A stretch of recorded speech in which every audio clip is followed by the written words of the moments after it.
আমার মুসলমান বন্ধুগণ, গভীর মনোযোগ। এই মিশর বিজয় করার জন্য আমর ইবনুল আসের রক্ত ঝরেছে, ঘাম ঝরেছে। দীর্ঘদিন পর্যন্ত অবরোধ করে যখন রাখলেন, ইহুদি খ্রিস্টানেরা দেখলো মুসলমানদেরকে মিশর থেকে বের করে দেওয়া যাবে না। মুসলমানদেরকে ওখান থেকে বের না করলেও আমরা মিশরকে আটকাতে পারবো না। এই জন্য তাদের বড় পাদ্রী, তাদের বড় নেতা মিশরের মুড়ে মুড়ে হযরত ঈসা আলাইহিস সালামের মূর্তি তারা বানিয়ে রেখে দিয়েছে। তারা সম্মিলিতভাবে, তাদের দেশের বড় পাদ্রী যে ছিল সে ইচ্ছা করে ঈসা আলাইহিস সালামের নামে যে মূর্তি বানিয়েছে ওই মূর্তির নাকটা কেটে ফেলে দিল, ভেঙে ফেলে দিল। সকালবেলা মিশরবাসী দেখতে পেল ঈসা নবীর মূর্তির নাক ভাঙ্গা। সবাই ঘোষণা করলো এই কাজ মুসলমানেরা করেছে। উত্তেজনা ছড়িয়ে পড়তে লাগলো। উত্তেজিত জাতি করবার জন্য এই কাজটা করা হয়েছে। আমার বন্ধুগণ, গোটা মিশরে বিদ্রোহ ছড়িয়ে পড়লো দাবানলের মতো। মুসলমানরা শেষ পর্যন্ত আমাদের নবীর নাক ভেঙে দিয়েছে। এই অন্যায় সহ্য করা যায় না। গোটা মিশরবাসী ঐক্যবদ্ধ হলো, মুসলমানদেরকে আঘাত করবে। তাদের বড় পাদ্রী দাঁড়াইয়া বলছে, শোনরে, মুসলমানদের সঙ্গে যুদ্ধ করে জয়লাভ করা যাবে না। ওরা যুদ্ধ করে বিজয় অর্জন করবার জন্য শুধু না, যুদ্ধ করে প্রমোশনের জন্য না, ওরা যুদ্ধ করে জীবন দিয়ে হলেও আল্লাহর জমিনে আল্লাহর দিন কায়েমের জন্য। কোন ঠিক না?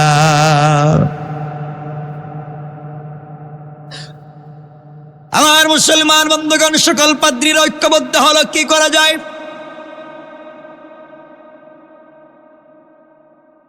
ওরা সিদ্ধান্ত নিল, আমরা মুসলমানদের কাছে যাব আর তাদেরকে বলবো, আমরা তোমাদের সঙ্গে যুদ্ধ চাই না, তোমাদের সঙ্গে মারামারি চাই না।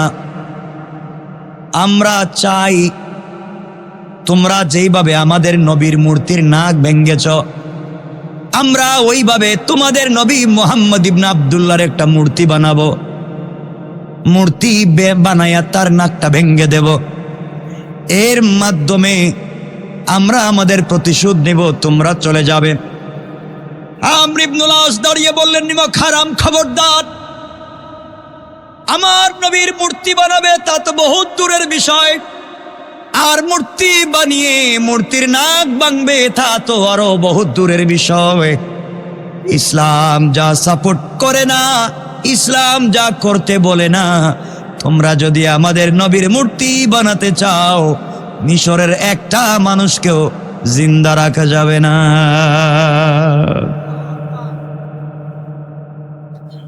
তারা আওয়াজ করে বলল, আমর ইবনুল আস, মানি না। আমরা গোটা মিশরের মানুষের ভিতরে রক্তক্ষরণ হচ্ছে, আপনি কাজ করেছেন কেন? আপনি মুসলমানদেরকে দিয়ে গভীর রজনীতে অন্ধকারে আমাদের নবীর মূর্তির নাক ভেঙ্গে দিয়েছেন। আমর ইবনুল আস বললেন, না না, আমরা সাম্প্রদায়িক দাঙ্গা সৃষ্টি করি না, আমরা অসাম্প্রদায়িক জাতি। আমাদের আল্লাহর চেতনা অসাম্প্রদায়িক, আমাদের রাসূলের চেতনা অসাম্প্রদায়িক নীতিকে বিশ্বাস করি। আমরা আমাদের দ্বীন প্রচার করি হিকমতের মাধ্যমে, কাউকে আঘাত করে, কাউকে ছোট করে, কারো ধর্মকে খাটো করে, কারো ধর্মের লিডারদেরকে আঘাত করে আমরা দ্বীন প্রচার করতে চাই না। আমরা আমাদের সৌন্দর্যের কথা প্রকাশ করব, আমরা আমাদের বীরত্ব আর বড়ত্বের কথা প্রকাশ করব, আমরা আমাদের কথা বলবো, কাউকে ছোট করে নয়, কাউকে আঘাত করে নয়। আমরা আমাদের কথা দিনের পর দিন বলে যাই। তোমরা রাস্তায় রাস্তায় ঘৃণা ছড়িয়ে দিচ্ছ, তোমরা রাস্তায় রাস্তায় হিংসা ছড়িয়ে দিচ্ছ, আর আমরা মুহাম্মদের সৈনিকেরা রাস্তায় রাস্তায় ঘৃণার বিপরীতে ভালোবাসা ছড়িয়ে দেয়। সুবহানাল্লাহ পড়েন। আমরা এই কাজ করতে পারি না। তারা বলল, না, অবশ্যই আপনারা এই কাজ করেছেন।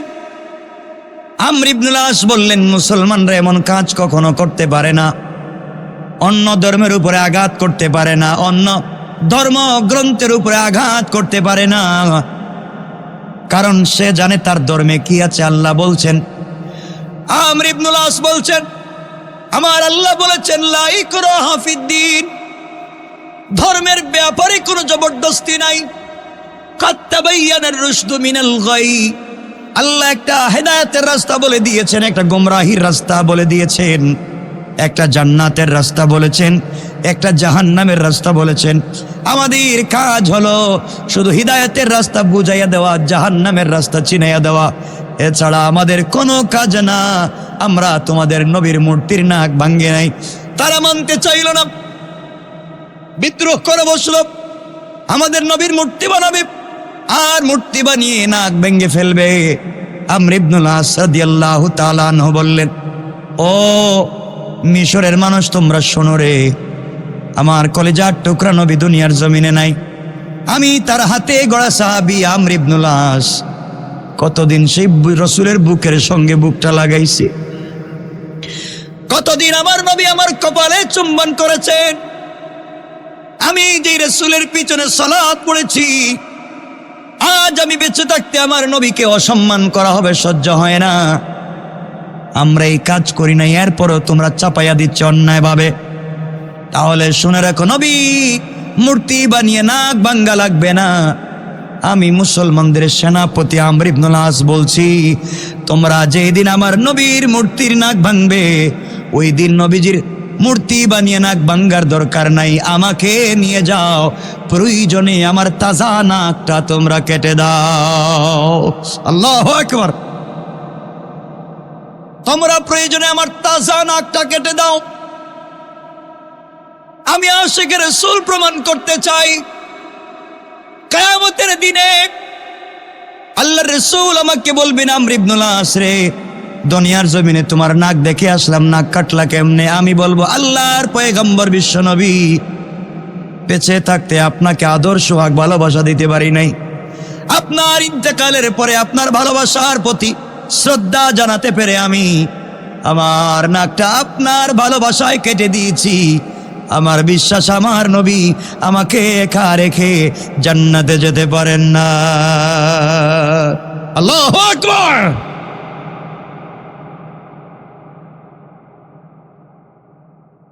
আমার বন্ধুগণ, আমর ইবনুল আস বলেন, তোমরা প্রয়োজনে আমার নাক কেটে দাও, এরপরে মূর্তি বানাইয়া নাক কাটতে দেওয়া যাবে না।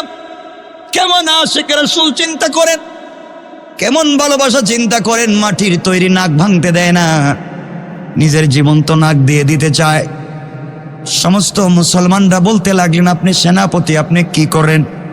আপনার নাক যদি কাটা যায়, মুসলমানদের সেনাবাহিনীর তো মন দুর্বল হয়ে যাবে, কারণ সেনাপতিরই তো নাক নাই। এই বেইজ্জতির জিন্দেগিতে থাকার লাভ নাই, সব ভাগবে। কাফেরের আওয়াজ করতে লাগলো, ঐক্যবদ্ধ হয়ে লাগলো, আর কি চাই? আমাদের সাকসেস, আমাদের কর্মকৌশল। আমরা তো চাইছিলাম তাই, কারণ তাদের নবীর মূর্তি বানানো যাবে না, ওরা তাদের নবীকে কলিজার চাইতে বেশি ভালোবাসে। তারা তাদের নবীকে এত ভালোবাসে, নবীও নাই কিন্তু মূর্তি বানাতে দেয় না, নাক কাটতেও দিবে না, নিজের জীবন দিতে চায়, এত ভালোবাসা। আমার বিশ্বাস, যখন তাদের সেনাপতির নাক কাটা যাবে, আর কোন কর্মীরা যুদ্ধে আসবে না। সমস্ত মিশরবাসী একত্রিত হয়ে গেল, আর আমর ইবনুল আস রাদিয়াল্লাহু তাআলা আনহু যেদিন নাক কাটার তারিখ, ওই দিন সকালবেলা ফজরের সালাতে সাজদায় পড়ে আল্লাহকে ডাক দিয়া বলছেন, আল্লাহ,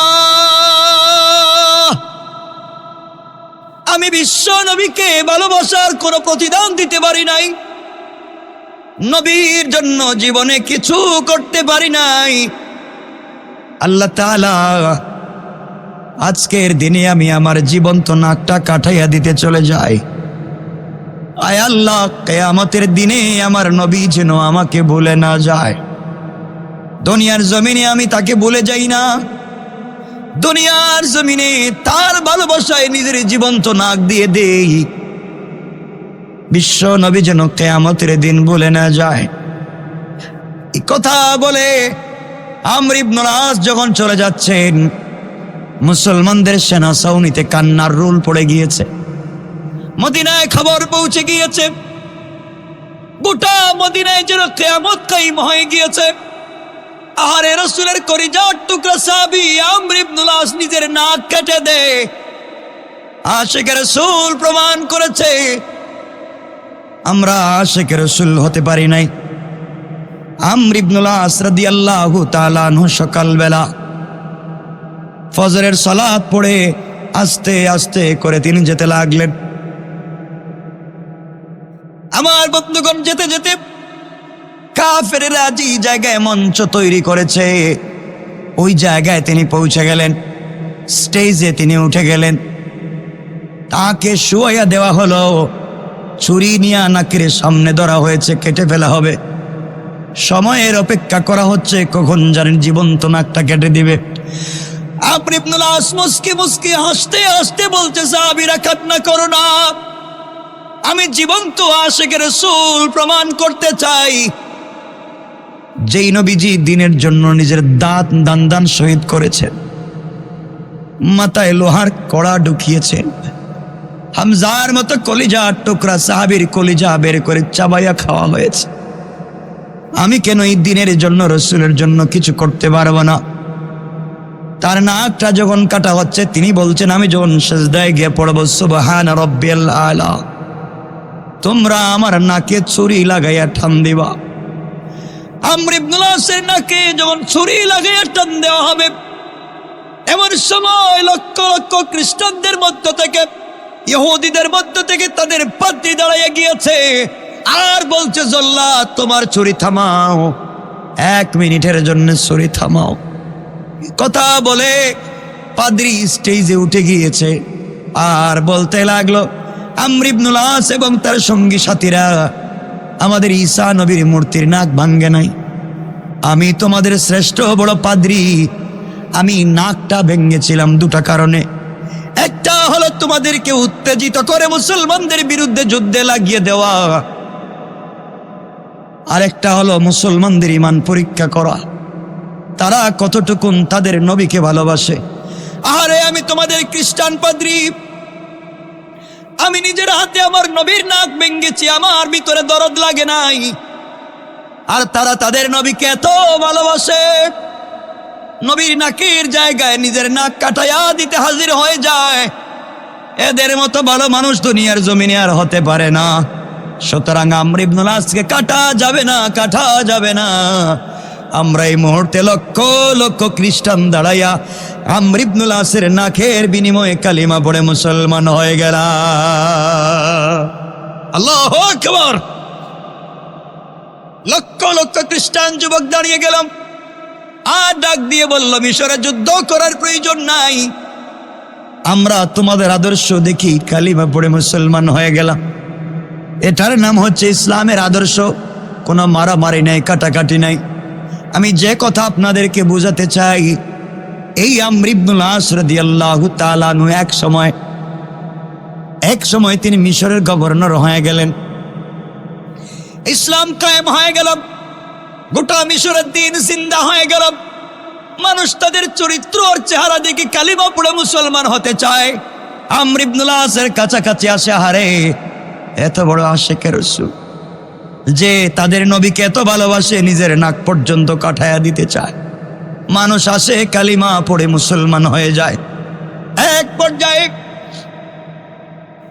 এই আমর ইবনুল আস রাদিয়াল্লাহু তাআলা আনহু যখন মিশরের গভর্নর, আপনাদেরকে একদিকে বুঝালাম আল্লাহ যা বলছেন সত্য, কেমনে রসুলকে ভালোবাসতে হয়, কেমনে রসুলের প্রতি ভালোবাসার প্রকাশ ঘটাতে হয়।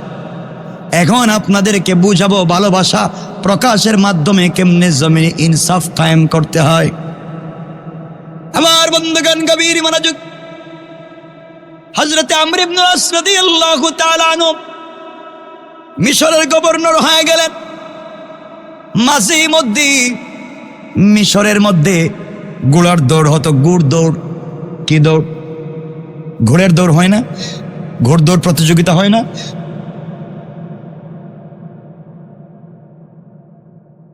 এখন বাংলাদেশে তো হয় বিভিন্ন জায়গায়। এখন দেখা যায় ঘোড়া দৌড়ে তো জুয়া খেলা আছে না? জুয়া শুরু হয়েছে, জুয়া। সকল জুয়াই হারাম। কথা বলেন না কেন? আচ্ছা, প্যাকেট দামি থাকলে হবে না। যেমন এই যে পাঞ্জাবি, দাড়ি, টুপি, এগুলোর নাম ইসলাম? বলেন ইসলাম? না, কারণ দাড়ি টুপির ভিতরেও অনেক শয়তানি আছে। কথা বলেন না কেন? যেন আল্লাহ বলছেন লেবাসুত তাকওয়া, এটা পোশাক তাকওয়ার। তাকওয়া নয়, তাকওয়া হা হুনা, আর তাকওয়া হা হুনা, আর তাকওয়া হা হুনা। রসুল বলছেন তাকওয়া এখানে, তাকওয়া এখানে, তাকওয়া এখানে। রসুল বলছেন ঈমান তো দিলে। ঠিক কিনা বলেন? তো আজকাল যাক, এগুলা অলম্বা হয়ে যাবে। 9টা হয়ে গেছে গা। আপনাদের তো কষ্ট হয়ে যেতেছে দেখতেছি। আপনাদের তো হবে না, আপনারা তো আর হ্যাঁ, কোনো কাজ কাম নাই তো আর না আমার বন্ধুগান, যে কথা বলতে চাই, তো মাঝে মধ্যে মিশরে ঘোড়ার প্রতিযোগিতা হতো, ঘোড় দৌড়ের প্রতিযোগিতা হতো। একবার ঘোড় দৌড় প্রতিযোগিতা হচ্ছে মিশরে। গভর্নর আমর ইবনুল আস, বিভিন্ন দেশ থেকে প্রতিযোগীরা এসেছেন ঘোড়ার দৌড় দেখতে এবং প্রতিযোগিতায় অংশ নিতে। আপনারা তো এখন শুধুমাত্র কি যে এগুলো বিভিন্ন প্রতিযোগিতা বাংলাদেশে হয় না? কি প্রতিযোগিতা? বিশ্ব সুন্দরী প্রতিযোগিতা, ঠিক না? জানেননি আপনারা? আপনারা জানবেন না, আপনারা যে কুতুব। আপনারা যদি না জানেন, ফেরেশতারা খবর পাইব কই? যাই হোক, যেটা বলতে চাই, আমরা এদিকে যাব না। আমরা সব সময় ভালোবাসা ছড়িয়ে দেব, আমরা শান্তিতে থাকতে চাই, ঠিক না? যাই হোক, তো এই প্রতিযোগিতায় আমর ইবনুল আস রাদিয়াল্লাহু তাআলা আনহুর এক ছেলে ছিল যার নাম মুহাম্মদ। সেও প্রতিযোগী, একটা ঘোড়া নিয়েছে, হ্যাঁ প্রতিযোগিতা গেছে। গভর্নরের ছেলে, রাষ্ট্রপ্রধানের ছেলে, সেও প্রতিযোগিতায় ঘোড়া দৌড়াবে। বিভিন্ন দেশের প্রতিযোগীরাও আসছেন, বিচারকরা বসে আছেন, ঘোড় দৌড় চলতেছে। আমার মুসলমান বন্ধুগণ, গভীর মনোযোগ। আমর ইবনুল আস রাদিয়াল্লাহু তাআলা আনহু যখন মিশরের গভর্নর, ঘোড় দৌড় প্রতিযোগিতা যখন আয়োজন করা হলো, আমর ইবনুল আস রাদিয়াল্লাহু তাআলা আনহুর ছেলে মুহাম্মদ, সেও এই প্রতিযোগিতায় অংশ নিল একটা ঘোড়া নিয়া। সবাই যখন দৌড়ায়, সেও তার ঘোড়া নিয়ে দৌড়ায়। দীর্ঘক্ষণ পর্যন্ত দৌড়াচ্ছে, মানুষ দেখতেছে। আমাদের গভর্নর, আমাদের রাষ্ট্রপ্রধানের ছেলেও ঘোড়া দৌড়ায়। বিভিন্ন মানুষও তাদের ঘোড়া নিয়ে আসছে, তারাও প্রতিযোগিতার নাম দিয়ে ঘোড়া দৌড়ায়। কারণ ফার্স্ট হলে বিশাল বড় পুরস্কার আছে। দৌড়াতে দৌড়াতে দীর্ঘক্ষণ দৌড়ানোর পরে আমর ইবনুল আস রাদিয়াল্লাহু তাআলা আনহুর ছেলে মুহাম্মদ দেখতে পাইল সে ফার্স্ট হয়ে যাওয়ার কাছাকাছি। তার সামনে মাত্র আছে একটা ঘোড়া, সবগুলা ঘোড়া তার পিছনে। কয়টা ঘোড়া সামনে? একটা ঘোড়া সামনে, তাও যেই ছেলের ঘোড়া তার সামনে। ছেলেটা গরিব, ছেলেটা হাবশি, ছেলেটা কালো, নিগ্রো, ইথিওপিয়ার মতো বাড়ি, কালো মানুষ, গরিব মানুষ। সেও প্রতিযোগিতায় এসেছে, সেও তার ঘোড়া দৌড়াচ্ছে। আমর ইবনুল আসের ছেলে মুহাম্মদ দেখেন সবগুলা ঘোড়া পিছনে, কোনোটাই তো তাকে পাল্লা দিয়ে তার আগে যাইতে পারে নাই। একটা মাত্র ঘোড়া, এই হাবশি, এই কালো গরিব ছেলের ঘোড়া তার সামনে। আমি গভর্নরের ছেলে, 1 নাম্বার না হতে পারে, ইজ্জত থাকবে না। এই জন্যে তিনি ঘোড়া দৌড়াচ্ছেন কেমনে তাকে পিছনে ফেলে দেওয়া যায়, নিজে সামনে যাওয়া যায়। আর যদি আমাদের দেশে এমন কোনো কাজ হইতো, আর এমন কোনো বড় নেতার কোনো ছেলে সামনে যাইতো, আর এর সামনে যদি অন্য কেউ থাকতো, তাহলে ক্রস ফায়ার করে দিত। কথা বলেন না কেন? কত সাহস তো তোর কম না, আইলি কেমনে গানে?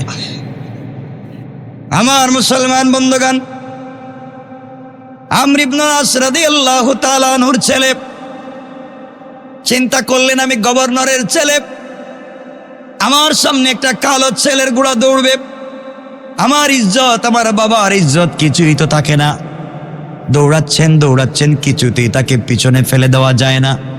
ছেলেটা কালো, ছেলেটা গরিব হতে পারে, কিন্তু ঘোড়া দৌড়ানোর মধ্যে বড় পারঙ্গম, তার সঙ্গে পারা যায় না। আর 10 চক্কর হয়ে গেল, কোনোভাবে এই পিচ্চিকে পিছনে ফেলে দেওয়া যায় না। মাত্র আর 10 থেকে 18 কদম সামনে জায়গা বাকি। 10 থেকে 18 কদম সামনে যেই যাবে সেই 1 নাম্বার হবে। আমর ইবনে আস-এর ছেলে মুহাম্মদ যখন দেখেছে আর কোনো পথ নাই, এখন ও 1 নাম্বার হয়ে যাবে।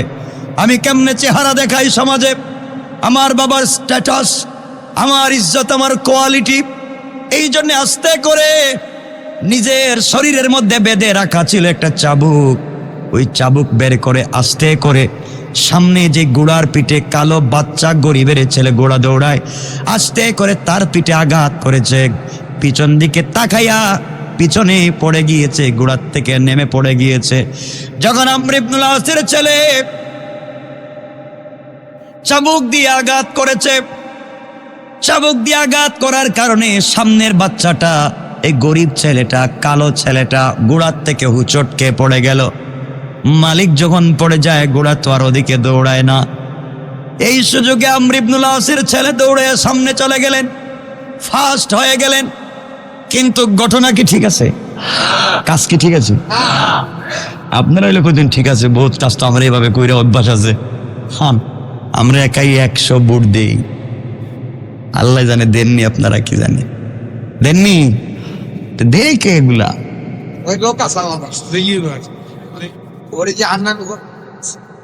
যাক দেখ, আমরা তো দেই না, আমরা তো অলিয়া উলিয়া মানুষ, ভালো আছে আলহামদুলিল্লাহ। ঠিক আছে আমার বন্ধুগণ, কথা লম্বা করা যাবে না। এক পর্যায়ে আমর ইবনে আস-এর ছেলে 1 নাম্বার হয়ে গেলেন। বিচারকেরা চুকে দেখতেছেন, এই লোকটা তো 1 নাম্বার হওয়ার কথা না, যেই ছেলেকে নিচে ফেলে দিয়েছে সে তো 1 নাম্বার হওয়ার কথা, কিন্তু আমাদের চোখের সামনে তো সে সামনে এসেছে। আবার প্রধান, আমাদের গভর্নরের ছেলে, বাদশার ছেলে, তারে যদি 1 নাম্বার না দেই, চাকরিও তো যাইতে পারে। কথা বলেন না কেন? সম্ভাবনা আসেনি, চাকরিও তো থাকবে না। দেখেন না, বহুত লোকের সার্টিফিকেট আছে, MBBS, FCPS, FRCS এর সার্টিফিকেট আছে, তার সরকারি মেডিকেলে কলেজে চাকরি হয় না। আরেক বেচারা হাতুড়ে ডাক্তার 7ও পরীক্ষা দেয় নাই, MBBS। ঠিক না বলেন? আছে না নাই? 7ও ফেল, MBBS ডাক্তার অপারেশন করে। এই ঘটনা আমরা শুনছেন নি আপনারা? এমনও ডাক্তার আছে অপারেশন করে রোগীর পেটের ভিতরে কাঞ্চি রেখে দিছে, খেসি। আচ্ছা, এগুলা কি মানুষ নাকি? তা চিন্তা করতেছেন? এক অপারেশন রে 3 বার করে, রোগীর যখন ব্লাড যাওয়া শুরু করে, কয় আরেক সমস্যা আরেকবার লাগবে, মানে ও বাঁচার কোনো পদ্ধতি নেই। যাই হোক, আমর ইবনে আস রাদিয়াল্লাহু তাআলা আনহুর ছেলেকে সবাই চিন্তা করলো, গভর্নরের ছেলে যদি 1 নাম্বার না বানাই তাইলে তো চাকরি যাইতে পারে, এই জন্য 1 নাম্বার ঘোষণা করে দিলেন। বিচারা করো, চিন্তা করলেন, কিন্তু কাজটা ঠিক করলাম না, কিন্তু দেওয়া লাগবে। বাদশার ছেলেও আবার আসছে তো আমাদের সামনে ঘোড়া দৌড়াইয়া, 1 নাম্বার পুরস্কার দিয়ে দিলেন। এই গরিব ছেলে চিন্তা করলো, মাটি থেকে কষ্ট করে উঠছে, চিন্তা করলো বিচার কার কাছে দিব, আমি তো 1 নাম্বার হওয়ার কথা, আমাকে তো পিটাইয়া পিছনে ফেলে দিল। বিচার কার কাছে দিব? যে বিচারকের কাছে দিব তারাই তো এর পক্ষে রায় দিছে। আর এই দেশের গভর্নর আমর ইবনুল আস, তার কাছে বিচার দিই বা কি লাভ হবে? কারণ তার ছেলেই তো 1 নাম্বার হয়েছে। এই কালো ছেলেটা চিন্তা করলো গরিব হতে পারি, আদর্শ বিক্রি করতে পারবো না, আমি এই দেশের গভর্নর আমর ইবনুল আসের কাছে বিচার দিব না, আমি কষ্ট করে চলে যাব মদিনায়। এখনো মদিনায় রাসূলের কলিজার টুকরা সাহাবী খলিফাতুল মুসলিমিন আমিরুল মুমিনিন ওমর জিন্দা, আমি সরাসরি তার দরবারে বিচার দিতে চাই। আল্লাহু আকবার বলেন। জায়গা মতো, এই জায়গা বড় গরম জিনিস। এই বাচ্চা ছোট্ট ছেলে দৌড়াইয়া দীর্ঘদিন পর্যন্ত কষ্ট করে সফর করে আমিরুল মুমিনিনের কাছে গিয়ে বলছে, আমিরুল মুমিনিন, আমি মিশর থেকে এসেছি। পুরা ঘটনা খুলে বলছে, আমাকে চাবুক দিয়ে পিছনে ফেলে দেওয়া হয়েছে, আমি 1 নাম্বার হওয়ার কথা, আমি হতে পারি নাই। আপনার কাছে আমি বিচার নিয়ে আসলাম, কারণ মোহাম্মদ আমর ইবনুল আসের ছেলে, গভর্নরের ছেলে, উনি ইনসাফের বিচার করবেন কিনা আমি জানি না, এই জন্য আপনার কাছে নিয়ে আসলাম। আপনি আমাকে ইনসাফের বিচার করে দেন, আপনি ছাড়া এই জমিনে কেউ বিচার করে দিতে পারবেন না। আমর ইবনুল আসের ছেলের এই খবর শুনে এই হাবশী কালো যুবকটাকে বললেন, তুমি এখানে থামো। থামাইয়া দিলেন। মেহমান খানার লোককে ডাকলেন আর বললেন, লোকটা কালো হতে পারে, গরিব হতে পারে, সফর করে মিশর থেকে মদিনায় আমার কাছে এসেছে, তার সঙ্গে খারাপ ব্যবহার করা যাবে না। সব থেকে উন্নত মদিনার মেহমানদারি তার জন্য তোমরা করে দাও। যুবক চিন্তা করে, আরে আমি গরিব, কালো মানুষ, বিচার নিয়ে আসছি, আমাকে তো মাইর দেওয়ার কথা, উল্টা আমার জন্য মেহমানদারির ব্যবস্থা, থাকা খাওয়ার ব্যবস্থা সব করে দিলে। সব ব্যবস্থা করে দিয়ে আমর ইবনুল আস রাদিয়াল্লাহু তাআলা আনহুর কাছে কাসিদ পাঠাইয়া দিলেন, দূত পাঠাইয়া দিলেন, যাও এক্ষুনি চলে যাও, যত তাড়াতাড়ি সম্ভব আমর ইবনুল আসের কাছে গিয়ে পৌঁছে যাও মিশরে, চিঠি নিয়ে আমার পাঠাইয়া দিলেন, যাও। চিঠি পাওয়ার সাথে সাথে আমর ইবনুল আসকে বলবা তিনি যেন তাড়াতাড়ি কোনো দেরি না করে যে জায়গায় আছেন, যেই অবস্থায় আছেন, এই অবস্থায় যেন আমার দরবারে হাজির হন। শুধু উনি আসলে হবে না, ওনার ছেলে মুহাম্মদকে সাথে করে নিয়ে আসা লাগবে। এই ফরমান আমি ওমরের পৌঁছাইয়া দিলেন। ইনসাফ কার নাম শুনেন। দৌড় তাড়াতাড়ি করে রাত দিন গোড়া দৌড়াইয়া মিশরে পৌঁছে গেল। আমর ইবনুল আস তখন রাস্তার মধ্যে কি একটা কাজে ব্যস্ত ছিলেন। চিঠি যখন পেয়েছেন, চিঠির নিচে লেখা, যে অবস্থায় যেখানে আছেন ওখান থেকে আপনি এই অবস্থায় আমার দরবারে আসেন। ওমরের ফরমান উপেক্ষা করা যাবে না, নিচে লেখা আসবার সময় একা আসলে চলবে না, আপনার ছেলে মুহাম্মদকে নিয়ে আসা লাগবে। আমর ইবনুল আস তো ভালো মানুষ, আল্লাহওয়ালা সাহাবী, তিনি তো আসলে কিছুই জানেন না কি হয়ে যাচ্ছে, তিনি তো আসলে কিছুই জানেনও না, বুঝতেও পারেন নাই। সন্তানকে ডাকলেন, বললেন, বাবা চলো মদিনার দিকে যাই, ওমরের দরবারে যাওয়া লাগবে। সন্তান তো মনে মনে কি করছে তার জানা আসেনি। কেন হঠাৎ করে ওমর ডাকবেন আপনাকে, তাও আমাকে সাথে? খুব তাড়াতাড়ি যত দিনের ভিতরে সম্ভব বাবা ছেলে মদিনায় পৌঁছে গেলেন। ওমর ফারুক রাদিয়াল্লাহু তাআলা ফজরের সালাত পড়ে তিনি বসে গেলেন বিচার কার্য সম্পাদনের জন্য। দাঁড়িয়েই বললেন, হাবশী কালো লোকটাকে ডাক দাও, এই গোলামটাকে ডাক দাও। বাচ্চাটাকে ডেকে আনা হলো। এই বাচ্চার চেহারা দেখার পরে মিশরের গভর্নর আমর ইবনুল আসের ছেলে মুহাম্মদ বুঝতে আর দেরি নেই, আমি যে 2 নম্বরই করছি, এখন মজা বোঝা লাগবে। কেন ওমর তো কাউকে ছাড় দিবে না, বাবার কাছে ঘটনা বলি নাই। ওমর বলছেন, যুবকটা তুমি আসামির কাঠগড়ায় দাঁড়াও। কালো যুবকটাকে আসামির কাঠগড়ায় দাঁড় করাইয়া দিলেন। এবার বলছেন, আমর ইবনুল আস, আপনি গভর্নর, আপনি খলিফা, আপনি মিশরের গভর্নর, আপনি আল্লাহর রাসূলের প্রিয় সাহাবী, আল্লাহর রাসূল আপনার জন্য অনেক দোয়া করেছেন, আমি নিজের কানে শুনেছি। কিন্তু আমি ওমর ইনসাফ কায়েম করা লাগবে, আপনার প্রতি মানবিকতা দেখালে চলবে না। আপনিও দাঁড়ান, আপনার বয়স আমার বয়স কম না, সমান সমান, হয়তো বেশ কম। আপনি দাঁড়ান। আমর ইবনুল আস দাঁড়িয়ে গেলেন। আমর বলছেন, আপনি আসামির কাঠগড়ায় দাঁড়ান। ও আমর ইবনুল আস, আপনার রক্ত আর ঘামে মিশর বিজয় করেছেন, কিন্তু আমার কিছু করার নাই, আপনি আসামির কাঠগড়ায় দাঁড়ান। আমর ইবনুল আসকেও কাঠগড়ায় দাঁড় করিয়ে দিয়েছেন। মুহাম্মদকে বলছেন, তুমিও দাঁড়াও, তুমিও কাঠগড়ায় দাঁড়াও। আসামির বাপ ছেলে আসামির কাঠগড়ায় ওমরের দরবারে। আমর ইবনুল আস কিছুই বুঝে উঠতে পারতেছেন না কি হচ্ছে, কিন্তু কথা বলার সুযোগ নাই। আমার বন্ধুগণ, এবার ওমর বললেন, যুবক তুমি বলো কি হয়েছে। যুবক ডেকে ডেকে বলছে, খলিফাতুল মুসলিমিন, আমিরুল মুমিনিন, কয়েকদিন আগে মিশরের মধ্যে ঘোড়ার প্রতিযোগিতা হয়েছে দৌড়ের, আমি ওই প্রতিযোগিতায় গিয়েছিলাম। আমর ইবনুল আসের ছেলে মুহাম্মদও ছিল।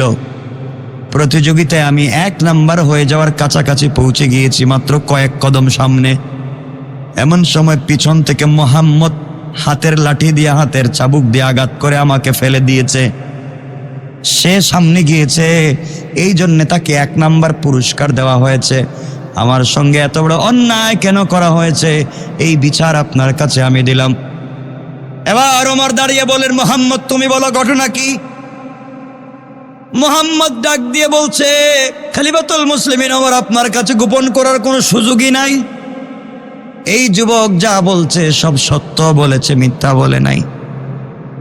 ওই সময় আমর ইবনুল আস জানতে পারলেন তার ছেলে কত বড় অন্যায় করেছে।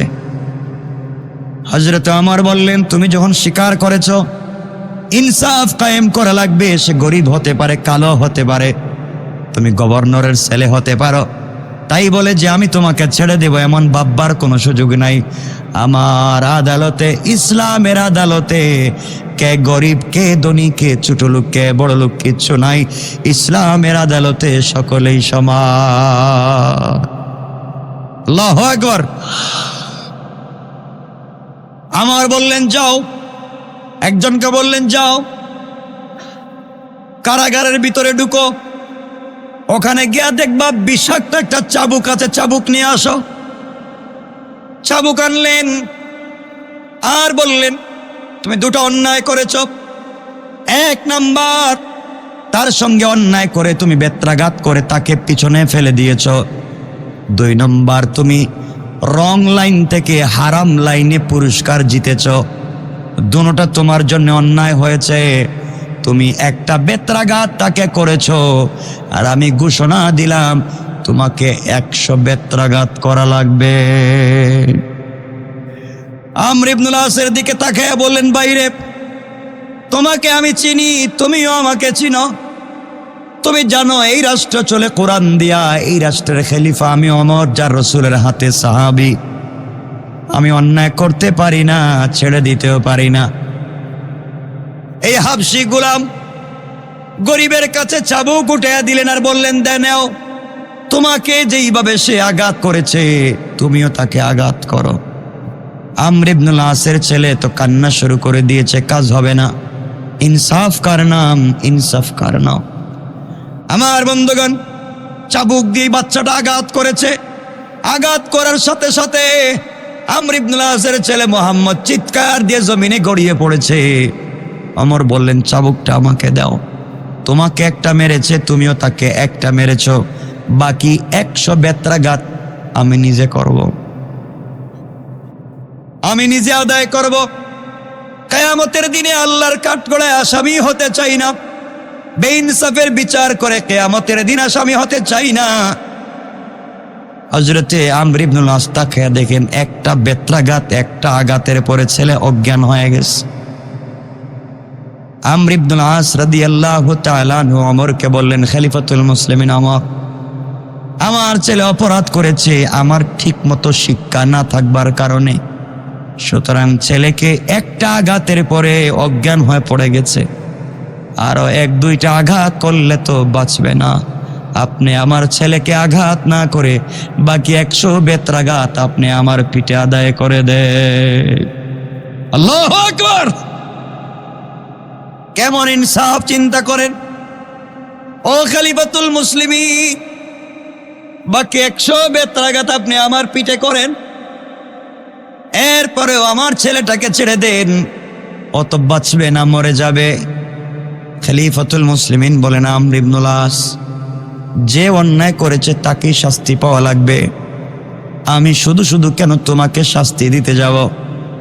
আমর ইবনুল আস দেখলেন সন্তানকে বাঁচানো যাবে না, অজ্ঞান হয়, একটা আঘাতে জ্ঞান ফিরে না, চোখের পানি ছেড়ে দিলেন। আহারে, আজকে যদি আমি নিজে জানতে পারতাম ওমরের দরবারে আসা লাগতো না, ইনসাফের বিচার তো আমি নিজেই কায়েম করতে পারতাম। কেন আমার ছেলে অন্যায় করলো আর আজকে আমি দুনিয়া আসামি?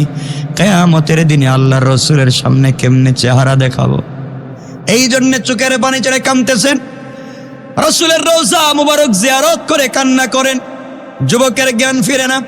এমন সময়ে এই গরিব অসহায় এই কালো ছেলে দাঁড়িয়ে বলছে, খলিফাতুল মুসলিমিন আমিরুল মুমিনিন হযরত ওমর, যুবক আমাকে একটা আঘাত করেছে, আমিও তাকে একটা আঘাত করেছি, একটা আঘাতের পরে সে উঠতে পারে না। চিন্তা করেন আমি কত ব্যথা পেয়েছি। ওমর বললেন, ঠিক আছে, আমি বুঝতে পেরেছি, তুমিও ব্যথা পেয়েছো, তাকে ব্যথা দিয়েছো, আমি 100 বেত্রাঘাত এখন করব। যুবক দাঁড়িয়ে বলছে, আমি তার মতো না, এই মুহূর্তে আমি তাকে ক্ষমা করে দিলাম, আমি মুহাম্মদকে ক্ষমা করে দিলাম, আপনিও ক্ষমা করে দেন। হযরতে ওমর দাঁড়িয়ে গেলেন, যুবকটাকে জড়াইয়া কপালে চুম্বন করে বললেন, বাবারে, তুমি আমাকে বাঁচাইলে, তুমি যদি আজকে তাকে ক্ষমা না করতে, আমি ওমরের হাত থেকে আমার সন্তান পর্যন্ত বাঁচতে পারে নাই, আর আমি আমর ইবনুল আসের ছেলেকে 100 বেত্রাঘাত না দিয়া ছেড়ে দিতাম না। আল্লাহু আকবার বলেন। এই জন্য আল্লাহ রব্বুল ইজ্জত ওয়াল জালাল বললেন, দুনিয়ার জমিনে যারা আল্লাহর রাসূলকে মানবে, আল্লাহকে মানবে, দুনিয়ায় ইনসাফ কায়েম করবে, আল্লাহ রব্বুল ইজ্জত ওয়াল জালাল বলেছেন, গোলাম রে, ইন্তেকাল করতে দেরি হবে, আমার তো এই জান্নাতে আসতে দেরি হবে না। সুবহানাল্লাহ পড়েন। আল্লাহ আমাদের সবাইকে কবুল করুক। সবাই পড়েন আমিন। অনেক হয়েছে, হয় নাই? বহুত হয়েছে।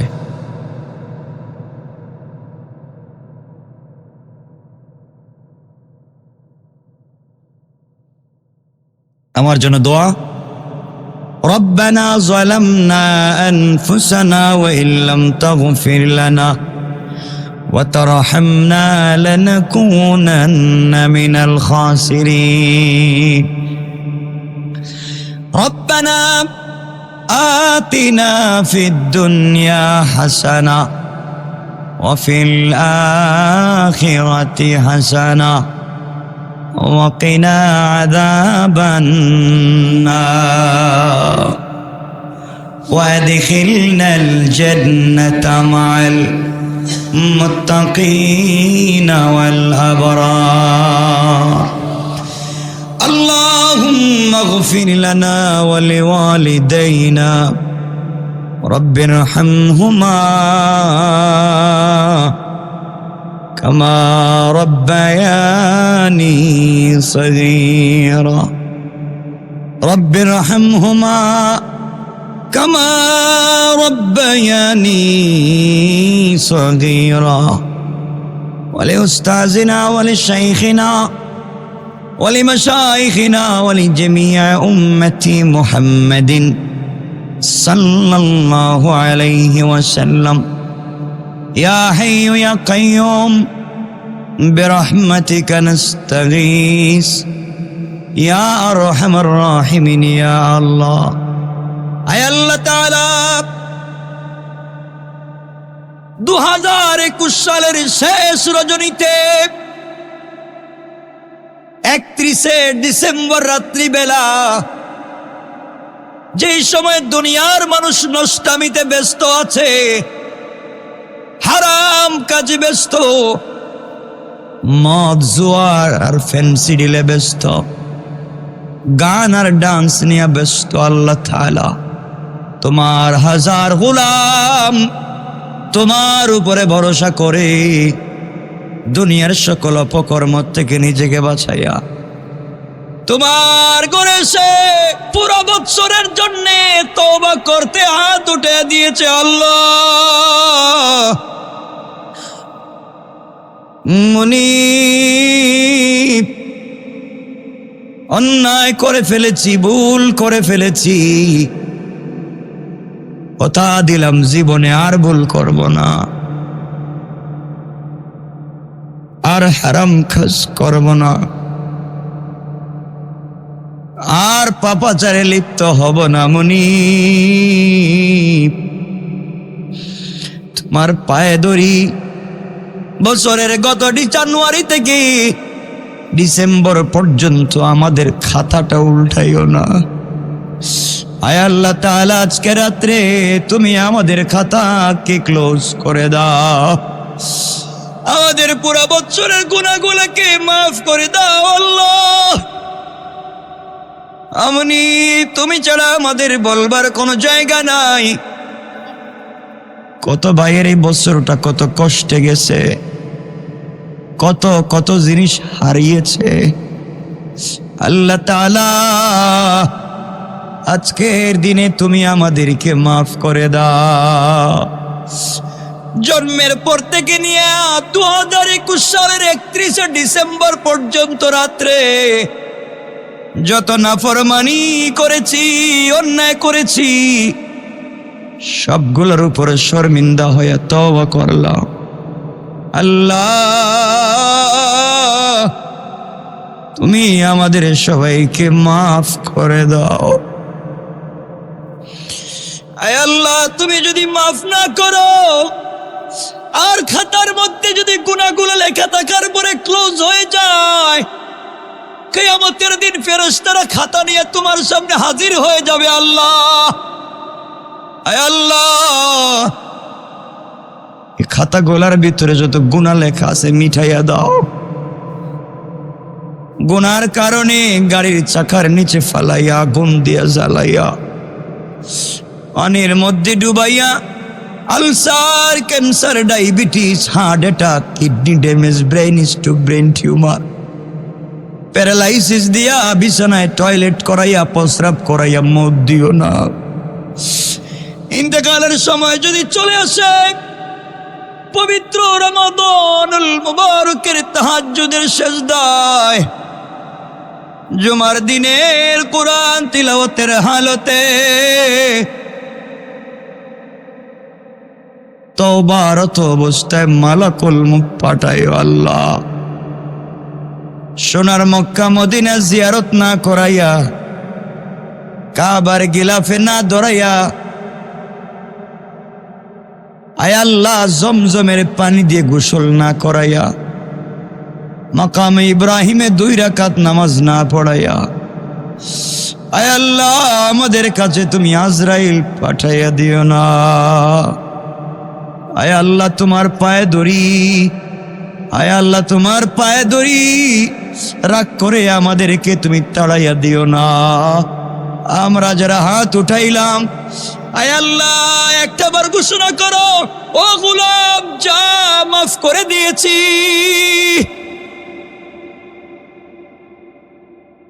আয় আল্লাহ, তুমি ছাড়া কারো কাছে বলবার কোনো জায়গা নাই। আল্লাহ তাআলা আজকের রাত্রে মাফ করে দাও। আয় আল্লাহ, আগামী দিন থেকে যে বছর শুরু হবে আল্লাহ, রহমত, বরকত, মাগফিরাত আমাদেরকে দিয়া দাও। আমাদের হায়াতে বরকত দিও আল্লাহ, আমাদের রিজিকে বরকত দিও আল্লাহ, পরিবারের অশান্তি দূর করে দিও আল্লাহ। মানুষ শয়তান, জিন শয়তানের তামাম ওয়াসওয়াসা, ফিতনা থেকে আমাদেরকে বাঁচাইও আল্লাহ। ইয়া আল্লাহ, তুমি আমাদেরকে ফিতনা থেকে বাঁচাইও আল্লাহ। অমানুষ, আয় আল্লাহ তাআলা এই মানুষগুলার দিকে একটাবার তুমি তাকাও। আয় আল্লাহ মানুষগুলার দিকে একটাবার তাকাও। ইয়া আল্লাহ আমাদের দিকে একটাবার রহমতের নজর দিয়ে তাকাও। ইয়া আল্লাহ কথা দিলাম, আর কোনোদিন অন্যায় পথে যাব না। আমাদেরকে মানুষের দরওয়াজার গোলাম বানাইও না, মানুষ দিয়ে বেইজ্জত করাইও না, হামলা মামলায় ফেলে দিয়া, মানুষের ষড়যন্ত্রে ফেলে দিয়া কষ্ট দিও না।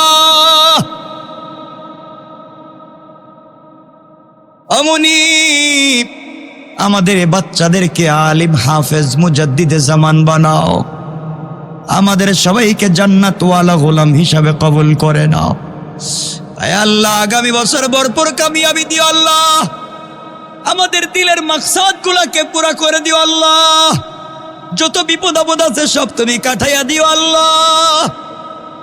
অমানুষ একটাবার আল্লাহর কাছে বলো, একটাবার আল্লাহর কাছে বলো রে ভাই আল্লাহ। সবাই আওয়াজ করে বলেন আল্লাহ, আরো জোরে আওয়াজ করে বলেন আল্লাহ, তুমি আমাদের মাফ করে দাও।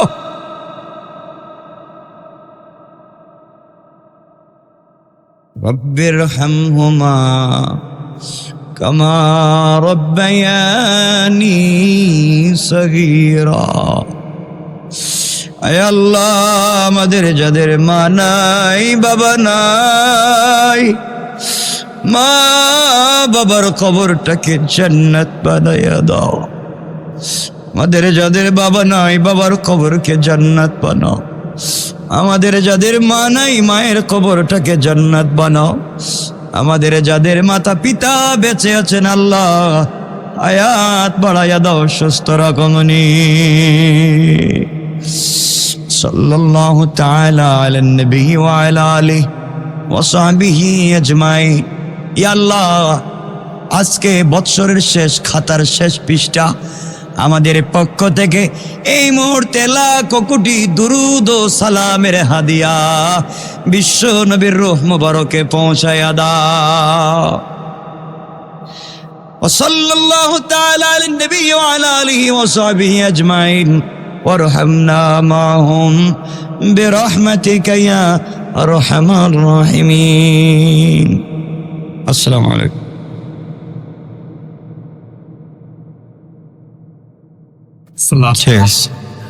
হুজুর, এই ইউটিউবের মাধ্যমে বড় বসে বসে দেখতে পারি। ঠিক আছে, না করবো কেন আমি? ঠিক আছে ঠিক আছে দেখছি।